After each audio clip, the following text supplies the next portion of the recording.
సంబంధం హృదయంతో కనుక అయితే మనసు ఎప్పుడూ నిండదు.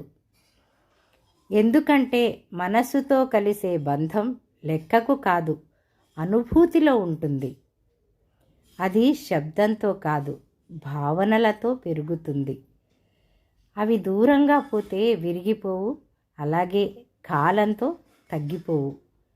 ఏదైనా బంధం ఆత్మతో జతకడితే దానికి కలయికతో కాదు, ఆత్మ అక్కడ ఉండడం మాత్రమే అవసరం.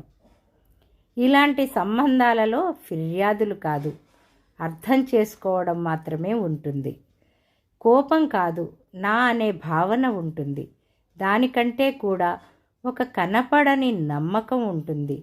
అది ప్రతి ఒక్క తుఫానులో కూడా తోడుగా నిలబడుతుంది, తోడవుతుంది కూడా. మనసు యొక్క బంధం పూర్తి కాకపోవడానికి కారణం ఇదే. ఇదే ప్రతిరోజు కొద్ది కొద్దిగా ఇంకా బలంగా మారుతుంది.